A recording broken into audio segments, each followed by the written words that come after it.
I know it's easy to feel like you've tried everything in therapy, but here's a quick way to check that. If you feel like you give better advice to your friends or your family members when they're struggling than you give to yourself, that means you haven't tried everything. Because it means there is some quality ideas, some things you know would help that you're telling other people to apply to their lives that you're struggling to apply to your own life. So no, you haven't tried everything.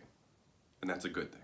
So just so you know, I am very rarely the first therapist that somebody sees. The vast majority of my therapy clients, whether they're in individual or group settings, have seen a lot of therapists before.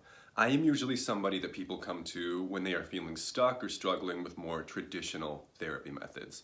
And so I see a lot of people who feel hopeless, and I see a lot of people who probably feel like they have tried everything. It's something I hear a lot from them. Sometimes it's something they tell me their therapists have told them, which really makes my blood boil. I'll come back to that in a second. But I built this niche in my practice pretty early on. So when you're a therapy intern, it's hard to get clients at first because no one knows who you are yet. You're new, you don't have any experience, and nobody's asking for you by name. So you join a practice, and the way you get your first set of clients is that current therapists in that practice, or med providers, or whoever may work there, they refer people to you internally. And they usually refer people to you who they feel kind of stuck with because they figure, a new approach, a fresh set of eyes might help. Usually the people they refer out are their most difficult clients. And I hate that phrase, but this is just internal language that gets used sometimes. And so, like many interns, I had a early caseload of people who had a lot of experience being in therapy and who were probably pretty I don't mean this in a negative way because I totally understand where they were coming from, but people who probably felt pretty jaded or disenchanted with the therapeutic process in general. And I was able to really help these people in a way that no one really anticipated or expected.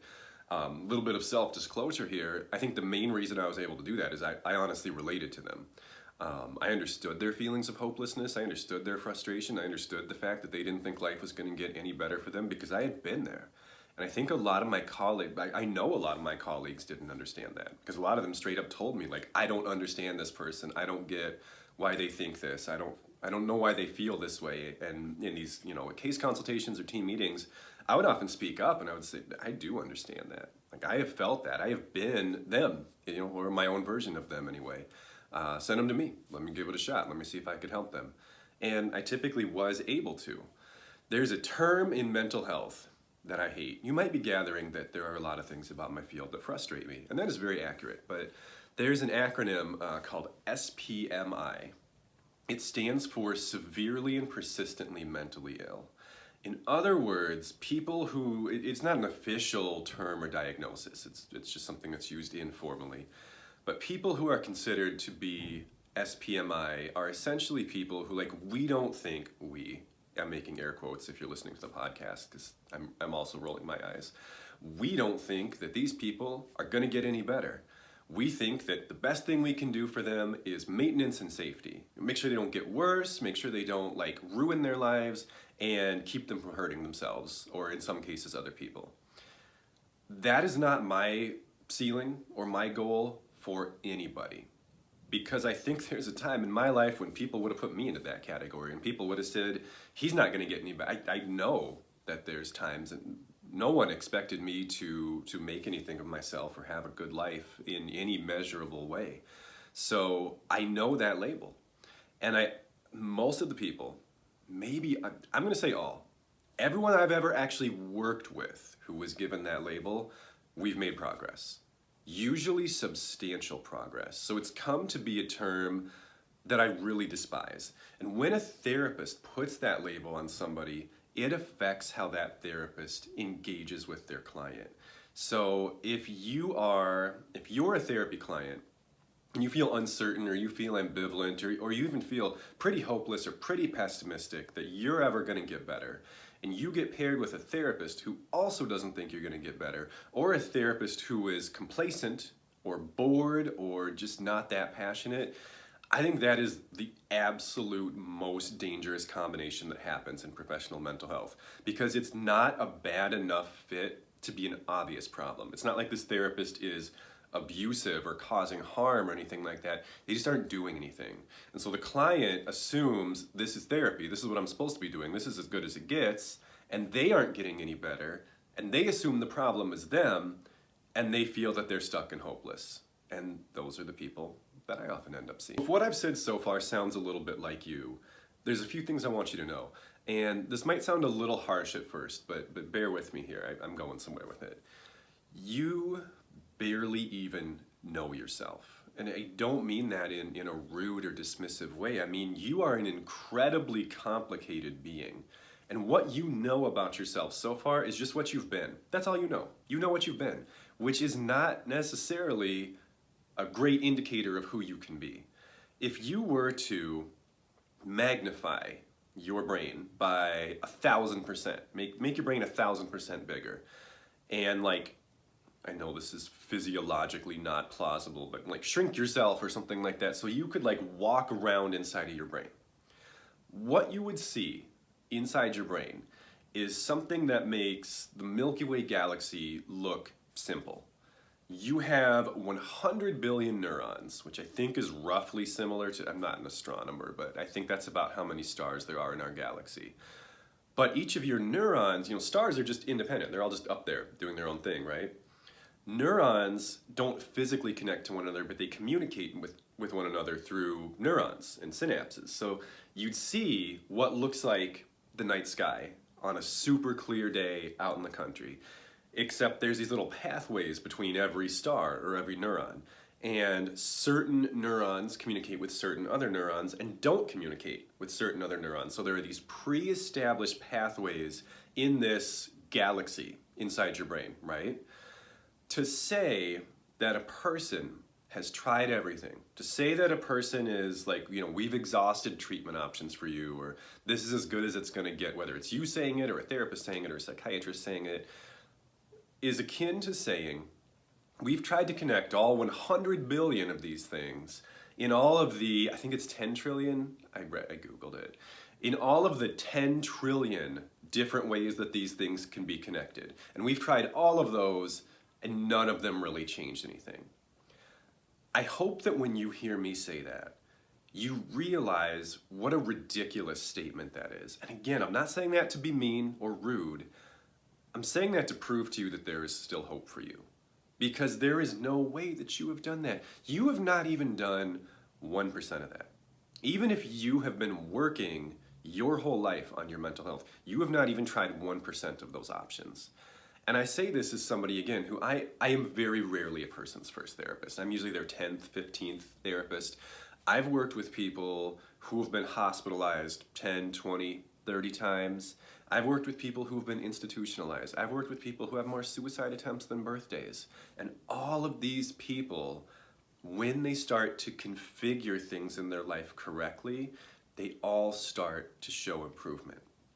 Let me give you one more example to show you just how ridiculous it is to think that a person has tried everything and that all options have been exhausted.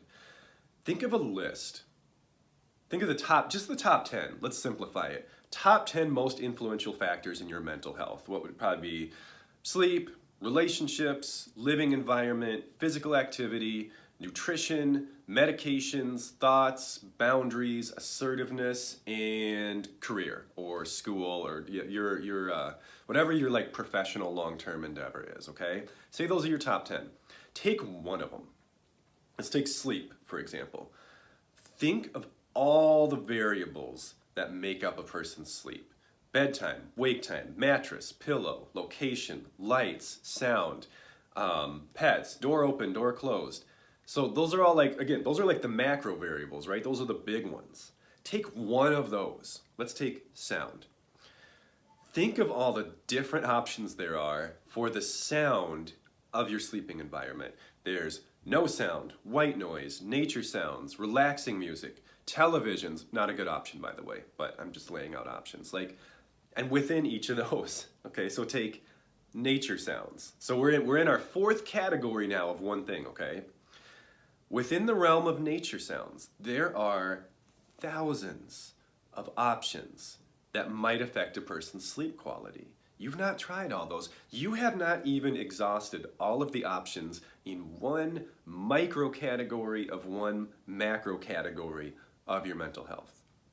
And I'm saying this because I want you to realize that you're not done in a good way. I'm saying this because I want you to realize there are things you have not tried, and that's good. That's very, very good news because it means that there is still hope. So let me give you 2 practical ideas that you can hopefully take away from this content to help you find your next steps, because I know that I'm making some big claims, maybe even promises, and your ability to follow through on these to some degree depends on your support network. I do think people who fall into the SPMI category are going to need a really strong, experienced, and robust and passionate, that's maybe the most important one, treatment team to help them make this kind of progress that I believe they're all capable of, that I was capable of. So the first is, at any given moment in your life, this is gonna sound extreme, but just bear with me. At any given moment in your life, there's a question you should be able to answer. If you really want to get better, if you're dug down deep in a hole and you need to get out of it, you should be able to, like, not literally, but figuratively, stop time at any given moment and ask yourself, what is the purpose of my current behavior? And if you either don't have an answer or don't have a good answer, then you should change your behavior. Because if you are someone who struggles with severe mental health symptoms, it is more or less going to need to be the focus of your life to improve them. It's going to be your full-time job. It's going to be your calling in life. It has to be. It has to be if you really want to make progress. Real talk, it just does. And so you should be able to do that at any time. And if the answer either is like, I don't know, or nothing, or if the answer is something that has nothing to do with your mental health or worsens your mental health, then that is your cue to change the behavior. The second thing I want you to consider is, this may not apply to everybody, but I'm betting for most of you who are listening to this, it will. There is often one thing that a person knows they should be doing or knows they should be trying that they have barely, if ever, even started. Usually because they're afraid of it. Sometimes it's challenging and addictive behavior that they haven't even acknowledged that they have to very many people. Sometimes it's processing a trauma that they haven't even acknowledged to very many people. Sometimes it's working on a relationship. Sometimes it's talking about a memory. That for so many people I've worked with, there's one big thing. Like, they've tried all the peripheral things to some degree. They've at least played around with all these other types of therapy, all these other ideas. But there's this one central thing that they have never even touched because they're too afraid of it. Anything that holds that much power, anything that holds that much emotion is going to be a huge part of your mental health journey. And you should not be ignoring it. In fact, I know you're gonna hate this, you're gonna hate to hear this, but sometimes it is my job to tell people things they hate. That's probably where you should start. That thing, whatever that thing is, that you're like, oh, I don't even wanna touch that. I don't even want to acknowledge it. I will do anything but that. Do that. Do that and see what happens. You will hate it at first, but you might be shocked about how far you get from it.